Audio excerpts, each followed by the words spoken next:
മഹാനായ ആദരവായ പ്രവാചകൻ നബി മുഹമ്മദ് മുസ്തഫ സല്ലല്ലാഹു അലൈഹി വസല്ലമ തങ്ങളുടെ പ്രിയപ്പെട്ട പൊന്നാര മകളായ ഫാത്തിമ ബീവി റളിയല്ലാഹു തആല അൻഹാ. ഈ ചരിത്രം നിങ്ങൾ നല്ലതുപോലെ കേട്ടോ. അല്ലാഹുവിന്റെ പ്രവാചകന്റെ പൊന്നാര മകള് ഫാത്തിമ ബീവി റളിയല്ലാഹു തആല അൻഹാ മഹാനായ സയ്യിദുനാ അലി ഇബ്നു അബീ ത്വാലിബ് റളിയല്ലാഹു തആല അൻഹു. എൻ്റെ പ്രിയപ്പെട്ടവരെ, രണ്ടുപേരും സാധാരണ ആൾക്കാരല്ല. രണ്ടുപേരും സാധാരണ ആൾക്കാരല്ല. ഒന്ന് അല്ലാഹുവിന്റെ റസൂലിന്റെ പൊന്നാര മകളാണ്. രണ്ട് അലി ഇബ്നു അബീ ത്വാലിബ് റളിയല്ലാഹു തആല അൻഹു. അല്ലാഹുവിന്റെ ഭാഗത്ത് നിന്നാണ് വഹി വന്നത്. മുത്തുനബിയേ, അലിയാര് തങ്ങൾക്ക് ഫാത്തിമയെ വിവാഹം കഴിച്ചു കൊടുക്കാൻ അല്ലാഹു പറഞ്ഞിട്ടാണ് റസൂലുള്ളാഹി തങ്ങൾ തന്റെ പൊന്നുമോളെ അലിയാര് തങ്ങൾക്ക് വിവാഹം കഴിച്ചു കൊടുത്തത്. എന്റെ പ്രിയപ്പെട്ടവരെ, ഇവരുടെ ചരിത്രം എടുത്തു നോക്ക്. ഫാത്തിമ ബീവി റളിയല്ലാഹു തആല അൻഹയുടെയും അലിയാര് തങ്ങളുടെയും കുടുംബജീവിതം എടുത്തു നോക്ക്. വല്ലാത്ത പട്ടിണിയായിരുന്നു, വല്ലാത്ത ദാരിദ്ര്യമായിരുന്നു.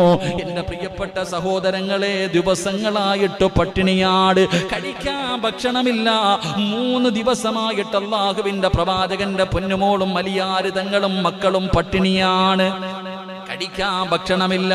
അവസാനം വിശപ്പ് സഹിക്കാൻ കഴിയാതെ വന്നപ്പോ അല്ലാഹുവിന്റെ പ്രവാചകന്റെ പൊന്നാര മകളായ ഫാത്തിമ ബീബി റളിയല്ലാഹു തആല അൻഹാ അവിടുന്ന് സ്നേഹത്തോടെ താൻ സൂക്ഷിച്ചു വെച്ചിരുന്ന ഒരു അരക്കച്ചയുണ്ട്. അതെടുത്തു കൊടുത്തിട്ട് അലിയാര് തങ്ങളോട് പറയുന്നു, അലിയേ, ഇത് കൊണ്ടുപോയി കമ്പോളത്തിൽ കൊണ്ടുപോയി വിറ്റിട്ട് കിട്ടുന്ന പൈസ കൊണ്ട് ഭക്ഷണം വാങ്ങിച്ചിട്ട് വാ. വല്ലാതെ ആഗ്രഹത്തോടുകൂടി വീടിന്റെ അകത്ത് സൂക്ഷിച്ചിരുന്ന ഒരു വസ്ത്രമാണ്. അതെടുത്തു കൊടുത്തു ഭർത്താവിന്റെ കയ്യിൽ കൊടുത്തിട്ട് പറയുന്നു, ഇത് കൊണ്ടുപോയി വിറ്റിട്ട് ഭക്ഷണം വാങ്ങിച്ചിട്ട് വാ. മഹാനായ സയ്യിദുനാ അലി ഇബ്നു അബീ ത്വാലിബ് റളിയല്ലാഹു തആല അൻഹു മനസ്സില്ലാ മനസ്സോടെ തന്റെ ഭാര്യയും മക്കളും പട്ടിണി കിടക്കുന്നത് കണ്ടിട്ട് സഹിക്കാൻ കഴിയാതെ അതുമായി കമ്പോളത്തിലേക്ക് കടന്നു ചെന്നു. കൊണ്ടുപോയി വിൽക്കുകയാണ്. പടച്ചവനെ, 6 ദിർഹമാണ് കൂലി കിട്ടിയത്. 6 ദിർഹമാണ് കൂലി കിട്ടിയത്. മഹാനായ അലി ഇബ്നു അബീ ത്വാലിബ് റളിയല്ലാഹു തആല അൻഹു അവിടുന്ന് വിറ്റിട്ട് കിട്ടിയ 6 രൂപയുമായി തന്റെ വീട്ടിലേക്ക് മടങ്ങുമ്പോ പടച്ചവനെ, ഒരു പാവപ്പെട്ടവന് കടന്നു വരികയാണ്. ഒരു പാവപ്പെട്ട മനുഷ്യന് കടന്നു വരികയാണ്. അലിയേ, ഭക്ഷണം കഴിച്ചിട്ട് ദിവസങ്ങളായി എൻ്റെ ഭാര്യയും മക്കളും പട്ടിണി കാരണം തളർന്നു കിടക്കുകയാണ്. എന്തെങ്കിലും ഉണ്ടെങ്കിൽ താലിയേ. കയ്യിൽ വെച്ചിട്ട് നമ്മൾ പറയുന്നത് പോലെ കോടികളുള്ളവനും പറയും, ഇപ്പൊ എൻ്റെ കയ്യിലില്ല, കച്ചവടമൊക്കെ നഷ്ടത്തിലാണ് എന്ന് പറയും. പക്ഷേ അലിയാര് തങ്ങൾ അങ്ങനെയല്ല. പടച്ചവനെ, പട്ടിണി കിടന്നിട്ട് തന്റെ ഭാര്യ കൊടുത്ത വസ്ത്രം കൊണ്ടുപോയി വിറ്റിട്ട് കിട്ടിയ 6 ദിർഹം കയ്യിലിരിക്കുമ്പോ ഒരു പാവപ്പെട്ടവൻ തന്റെ കണ്ണിന്റെ മുന്നിൽ വന്ന് വിശന്നുകൊണ്ട് യാചിക്കുമ്പോ കയ്യിൽ വെച്ചിട്ട് ഇല്ല എന്ന് പറഞ്ഞില്ല. 6 രൂപയും എടുത്ത മനുഷ്യന്റെ കയ്യിലേക്ക് കൊടുക്കുകയാ. 6 രൂപയും കയ്യിൽ വെച്ചിട്ട് ഇല്ല എന്ന് പറഞ്ഞില്ല. 3 കൊടുക്കാമെന്ന് കരുതിയില്ല. 1 രൂപയെങ്കിലും തിരിച്ചു വെക്കാമെന്ന് കരുതിയില്ല. കൊടുക്കുമ്പോൾ നല്ലതുപോലെ കൊടുക്കണമല്ലോ. ആ തുണി വിറ്റിട്ട് കിട്ടിയ പൈസ മുഴുവനും ആ പാവപ്പെട്ടവന്റെ കയ്യിൽ കൊടുത്തു. എന്നിട്ട് വെറും കയ്യോടെ തന്റെ പ്രിയപ്പെട്ടവൾ ചോദിക്കുമ്പോ എന്ത് മറുപടി പറയും, എന്ത് മറുപടി പറയണമെന്നറിയാതെ അലിയാര് തങ്ങൾ ഇങ്ങനെ നടന്നു വരുമ്പോ അതാ അല്ലാഹുവിന്റെ റസൂല് പറയുകയാണ്, ആ രംഗം കണ്ടിട്ട് മലക്കുകൾ പോലും അത്ഭുതപ്പെട്ടു പോയി. ഒരു രംഗം കണ്ടിട്ട് മലക്കുകൾ പോലും അത്ഭുതപ്പെട്ടു പോയി. അതാ വരുന്നു മുഖറബുൽ അംലാഖു മലക്ക് ജിബ്രീൽ. ഒരു മനുഷ്യന്റെ രൂപത്തിൽ കടന്നു വരികയാണ്. ഒരൊട്ടകത്തെയും കയ്യിൽ പിടിച്ചുകൊണ്ട് അലിയാര് തങ്ങളുടെ മുന്നിലേക്ക് കടന്നു വരികയാണ്. അവിടെന്ന് ചോദിച്ചു, അലിയേ, ഈ ഒട്ടകത്തിന് നിനക്ക് വേണോ അലിയേ? ഈ ഒട്ടകത്തിന് നിനക്ക് വേണോ അലിയേ? മനുഷ്യന്റെ രൂപത്തിലാണ് ജിബ്രീൽ കടന്നു വന്നത്. അലിയാര് തങ്ങൾ പറഞ്ഞു, എന്റെ കയ്യിൽ 5 നയാ പൈസയില്ല, കിട്ടുമ്പോ തന്നാ മതി അലിയേ. 100 ദിർഹമിന് അവിടുന്ന് കച്ചവടം നടത്തി. പൈസ കിട്ടുന്ന സമയത്ത് തന്നാ മതി. ഒട്ടകത്തെ അലിയാര് തങ്ങളുടെ കയ്യിലേക്ക് കൊടുത്തു. എന്നിട്ട് അലിയാര് തങ്ങൾ ഒട്ടകവുമായി നടന്നു പോകുമ്പോ അതാ സുബ്ഹാനല്ലാഹ്,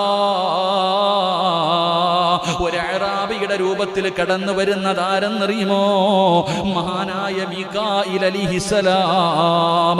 മീകായിൽ എന്ന് പറയുന്ന മലക്കുണ്ടല്ലോ, അതാ പടച്ചവനെ ഒരു അഅറാബിയുടെ രൂപത്തിൽ കടന്നു വരികയാണ്.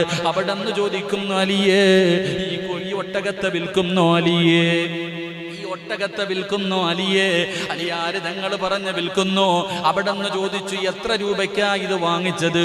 അലിയാര് തങ്ങൾ പറഞ്ഞു, ഞാൻ 100 ദിർഹമിനാണ് വാങ്ങിച്ചത്. ആ മനുഷ്യൻ പറഞ്ഞു, എങ്കിൽ ഞാൻ 160 ദിർഹം ഞാൻ നിനക്ക് തരാ. പടച്ചവനെ 160 ദിർഹം കയ്യിൽ കൊടുത്തിട്ട് അവിടെ നിന്ന് ഒട്ടകത്തെ ഏതാ മനുഷ്യൻ വാങ്ങുകയാണ്. പടച്ചവനെ അലിയാര് തങ്ങൾക്ക് വല്ലാത്ത സന്തോഷമായി. 100 രൂപ കടമുണ്ടല്ലോ. അലിയാര് തങ്ങൾ ഓടിച്ചെന്നിട്ട് ആദ്യം ഒട്ടകം വാങ്ങിയ മനുഷ്യന്റെ കയ്യിലേക്ക് എനിക്ക് ലാഭം കിട്ടിയെന്ന് പറഞ്ഞിട്ട് അവിടെ നിന്ന് 100 ദിർഹം കൊടുത്തു കടമങ്ങ് തീർക്കുകയാണ്. പിന്നെ 60 ദിർഹം കൊണ്ട് തന്റെ പ്രിയപ്പെട്ടവളുടെ വീട്ടിലേക്ക് ഓടുകയാ. എന്റെ പ്രിയപ്പെട്ട സഹോദരങ്ങളെ, 60 ദിർഹവുമായിട്ട് അലിയാര് തങ്ങളുടെ വീട്ടിലേക്ക് കടന്നു ചെന്നപ്പോ അതാ ഫാത്തിമ ബീവി റളിയല്ലാഹു തആല അൻഹ ചോദിക്കുന്നു, അലിയേ എവിടെ നിന്നാണ് ഇത്ര രൂപ? ഇത്രയും പണം കിട്ടിയോ അലിയേ? എന്റെ വസ്ത്രത്തിന് ഇത്രയും വലിയ രൂപ കിട്ടിയോ അലിയേ? അലിയാര് തങ്ങൾ പറഞ്ഞു, ഫാത്തിമ, ഞാൻ അല്ലാഹുവിനോട് 6 രൂപ കൊടുത്തിട്ടൊരു കച്ചവടം നടത്തി. ഞാൻ 6 ദിർഹം കൊടുത്തിട്ടൊരു കച്ചവടം നടത്തി. എനിക്ക് അല്ലാഹു 60 തിരിച്ചു തന്നു ഫാത്തിമ. 6 രൂപ ഒരു പാവപ്പെട്ടവന് കൊടുത്തപ്പോ നിമിഷങ്ങൾക്കുള്ളിൽ പടച്ചവൻ 60 ദിർഹം തിരിച്ചു കൊടുത്തു എന്ന് അലിയാര് തങ്ങൾ തന്റെ പ്രിയപ്പെട്ടവളോട് പറയുമ്പോ അല്ലാഹുവിന്റെ പ്രവാചകൻ പറഞ്ഞു, അലിയേ ഒട്ടകത്തെ കൊണ്ട് വന്നതാരെന്നറിയോ? മുഖറബുൽ അംലാഖ് മലക്ക് ജിബ്രീൽ അലൈഹിസ്സലാമാണ് ഒട്ടകത്തെ കൊണ്ടുവന്നത്. അത് വാങ്ങിച്ചതാരെന്നറിയുമോ? മഹാനായ മീകായിൽ അലൈഹിസ്സലാം. ആ ഒട്ടകം ഏതെന്നറിയുമോ? അത് സ്വർഗത്തിലെ ഫാത്തിമയുടെ വാഹനമാണെന്ന് നബി മുഹമ്മദ് മുസ്തഫ സല്ലല്ലാഹു അലൈഹി വസല്ലമ തങ്ങൾ പറയുമ്പോ കൊടുത്താ കുറയില്ല എന്നതിന് ഇതിനേക്കാളും എന്ത് തെളിവാ സഹോദരാ നിനക്ക് വേണ്ടത്? 10 രൂപ പാവപ്പെട്ടവന് കൊടുത്തതിന്റെ പേരിൽ ഒരിക്കലും നിന്റെ മക്കളെ അല്ലാഹു പട്ടിണിക്കിടില്ല. ഒരിക്കലും അല്ലാഹു നിനക്ക് ദാരിദ്ര്യം തരില്ല.